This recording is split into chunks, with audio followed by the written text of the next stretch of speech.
तो भाई ROG Phone 5 की इंडियन लॉन्च डेट फाइनली बाहर निकल के आ चुकी है। इंडिया में स्मार्टफोन हो रहा है मार्च महीने की 10 तारीख को लॉन्च। मैंने पहले ही बोला था आपको कि जो 4 डिजिट है वो Asus के लिए अनलकी होता है, इसलिए वीडियो वगैरह से भी कंफर्म हो गया था कि ये स्मार्टफोन Asus ROG 5 ही होने वाला है। ग्लोबल लॉन्च इवेंट भी आपको सेम डेट के अंदर ही देखने को मिलने वाला है। वैसे ROG Phone 3 2020 में लॉन्च हुआ था और अभी तक ब्लैक शार्क नूबिया के जो नेक्स्ट जनरेशन गेमिंग स्मार्टफोन है वो इंडिया में एंट्री नहीं की है। एनीवे ROG Phone 5 के सारे स्पेसिफिकेशन पे डिस्कस करते हैं। प्राइसिंग क्या होने वाली है, क्या क्या चीज़ें आपको मिलने वाली है, यहाँ पे क्या नहीं मिलने वाला है। Let's have a look. You are watching my YouTube channel Tech Explainer. चलिए जानते हैं कुछ बढ़िया। सबसे पहले यदि हम लोग लॉन्च इवेंट की बात करें दोस्तों, यूट्यूब पे शाम के 4:15 पे लाइव स्ट्रीमिंग शुरू हो जाएगी। कंपनी ने अपनी वेबसाइट पे काउंटडाउन टाइमर भी शुरू करके रख दिया है। हालांकि वहाँ पे आपको स्पेसिफिकेशन नहीं मिलेंगे, स्पेसिफिकेशन आपको यहीं पे मिलेंगे। डिज़ाइन की सबसे पहले बात करते हैं। ROG Phone 3 की तरह ही आपको यहाँ पे डिज़ाइन देखने को मिलेगा। RGB बैकलाइट पैनल जो कि ROG Phone सीरीज का एक स्पेशल फीचर है भाई, वो तो आपको यहाँ पे मिलना ही मिलना है। साइड पैनल पे आपको प्रेशर सेंसिटिव ट्रिगर्स मिलेंगे जो कि एक गेमिंग डेडिकेटेड फीचर है ROG Phone सीरीज का। उसके बाद हॉरिजॉन्टल कैमरा मॉड्यूल इस फोन में मिलेगा सेम एज ROG Phone 3, लेकिन इस बार फ्लैश वगैरह के लिए एक हल्की सी स्ट्रिप बढ़ाई है Asus ने, जो कि लुक वाइज काफी सही लग रहा है। साथ ही नीचे कुछ लिखा हुआ भी मिल जाता है। इस बार ROG Phone का जो लोगो है थोड़ा सा बड़ा मिल जाएगा बैक पैनल पे, और साथ में एक डॉट मैट्रिक्स पैनल भी होगा जिसमें अलर्ट्स या फिर नोटिफिकेशन वगैरह मिलेंगे। और यही एक फीचर मेरे को काफी ज्यादा नया लगा और इंटरेस्टिंग सा लगा। बात करते हैं फ्रंट पैनल की, तो फ्रंट पैनल पे आपको एक सिंगल सेल्फी कैमरा मिल जाने वाला है।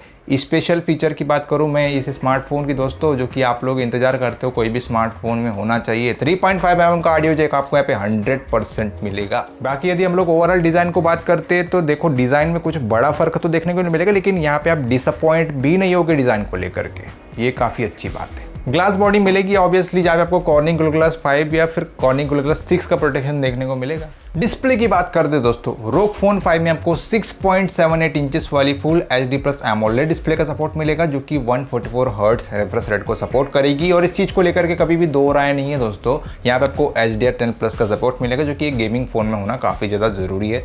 84.5% का स्क्रीन टू बॉडी रेशियो मिल जाएगा। 19:5:9 का एस्पेक्ट रेशियो आपको इस डिवाइस के साथ में मिलेगा। 1000 नीट्स की पीक ब्राइटनेस आपको इस डिवाइस के साथ में देखने को मिलने वाली है। 380 PPI डेंसिटी आपको इस स्मार्टफोन के साथ में मिलेगी। आप लोग सोच रहे होंगे यार 90:5:9 का एस्पेक्ट रेशियो ही Asus स्मार्टफोन में क्यों मिलता है, Asus ROG Phone सीरीज जो होती है उनके स्मार्टफोन में क्यों मिलता है। भाई 20:9 का एस्पेक्ट रेशियो आपको पंचुअल सेल्फी कैमरा जहाँ पे मिलते हैं वहाँ पे मिल जाता है। 90:5:9 का एस्पेक्ट रेशियो आपको इसके साथ में इसलिए मिल रहा है बिकॉज आपको यहाँ पे कोई नॉच नहीं मिलती, कुछ नहीं मिलती, एक सिंपल सी पट्टी मिलती है आपको फोन के ऊपर में जहाँ पे आपको सिंगल सेल्फी कैमरा मिलता है। बाकी अगर हम लोग डिस्प्ले क्वालिटी और साइज को कंसिडर करते दोस्तों, तो डिस्प्ले क्वालिटी से आप लोग शिकायत नहीं कर पाओगे। डिस्प्ले क्वालिटी आपको काफ़ी टॉप लेवल की मिल जाने वाली है। कैमरास की बात करते हैं दोस्तों, ROG Phone 3 के अंदर आपको ट्रिपल कैमरा सिस्टम देखने को मिला था 64 MP वाला। जी हाँ, यहाँ पे भी आपको 64 MP का ट्रिपल कैमरा सिस्टम ही मिलेगा। ROG Phone सीरीज एक गेमिंग डेडिकेटेड सीरीज होती है। यहाँ पे लोग कैमरास वगैरह में उतना बड़ा अपग्रेडेशन नहीं करते।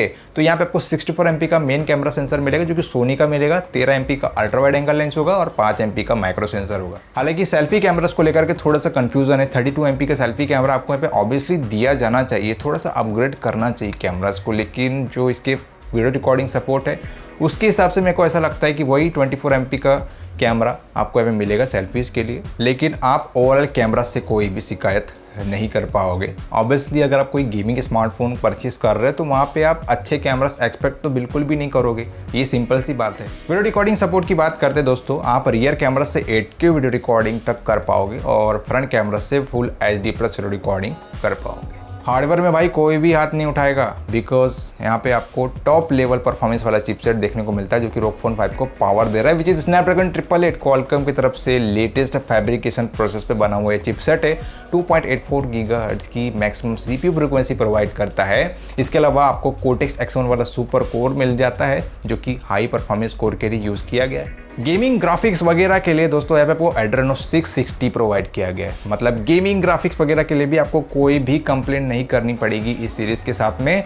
बाकी जो लैग शटर होते हैं यहाँ पे आपको बिल्कुल नहीं मिलने वाले, हीट वगैरह नहीं मिलेगा। और एक और चीज़ दोस्तों, कूलिंग सिस्टम को लेकर के यहाँ पे अच्छा खासा अपग्रेडेशन भी देखने को मिल सकता है पिछली सीरीज के मुकाबले। तो परफॉर्मेंस को लेकर के आप चिंता मत ही करो तो अच्छा। सॉफ्टवेयर में Android 11 के साथ में ROG UI मिलेगा आउट ऑफ द बॉक्स। बात करते हैं यहाँ पे हम लोग प्राइमरी स्टोरेज की। दोस्तों UFS 3.1 का नेटिव स्टोरेज मिल जाएगा और LPDDR5 रैम का सपोर्ट मिलेगा, मतलब 16 GB तक का रैम मिलेगा, 512 GB तक का इंटरनल स्टोरेज मिल जाएगा।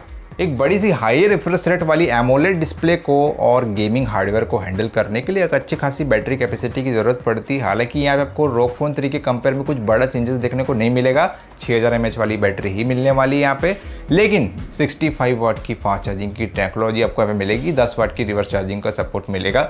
6000 mAh वाली बैटरी काफ़ी होती है अगर उसको स्नैपड्रैगन 888 और कूलिंग सिस्टम का सपोर्ट मिल रहा हो। तो कुल मिला के इस डिवाइस में आपको सारी की सारी चीज़ें टॉप लेवल की मिल रही है, हर एक डिपार्टमेंट अच्छा खासा परफॉर्म करता हुआ दिख रहा है। बाकी अगर हम लोग प्राइसिंग की बात कर लेते हैं, फाइनली प्राइसिंग काफ़ी इंपॉर्टेंट पार्ट होती है। स्पेसिफिकेशन तो ठीक है, लेकिन प्राइसिंग क्या होने वाली दोस्तों, जो बेस वेरिएंट आपको मिलेगा वो 50,000 के अंदर मिलेगा और जो हायर वेरिएंट होगा वो 60,000 के अंदर मिल जाएगा। तो आप लोग बताना दोस्तों इसकी प्राइसिंग कैसी लगी, आप लोगों को इसके स्पेसिफिकेशन किस तरीके के लगे, आपको इसका डिज़ाइन किस तरीके से लगा। लाइक थोड़ा बहुत चेंजेस किया है Asus ने अपने इस स्मार्टफोन में, लेकिन कुल मिला के आपको स्मार्टफोन किस तरीके का लगा कमेंट बॉक्स में कमेंट करके ज़रूर बताना। तो फिलहाल मिलेंगे अपने अगले टेक वीडियो में। अगर आपको वीडियो थोड़ी सी इन्फॉर्मेटिव लगी हो तो इस वीडियो को लाइक कर देना, चैनल पे नए आए हो चैनल को सब्सक्राइब करके बेल आइकन को प्रेस कर देना, क्योंकि इस तरीके की डेली टेक वीडियोस आपको इस चैनल पे मिलने वाली है। आप लोग, मुझे तो ऐसा लगता है कि कंपैरिजन वीडियो और जो चिपसेट कंपैरिजन हम लोग करते हैं, उसके अलावा ऐसी वीडियो पर भी आपको सपोर्ट दिखाना चाहिए। अपना सपोर्ट दिखाइए और हम आपको अच्छी क्वालिटी वीडियोस प्रोवाइड करेंगे फ्यूचर में। तो फिलहाल मिलेंगे अपने अगले टेक वीडियो में, तब तक के लिए बाय।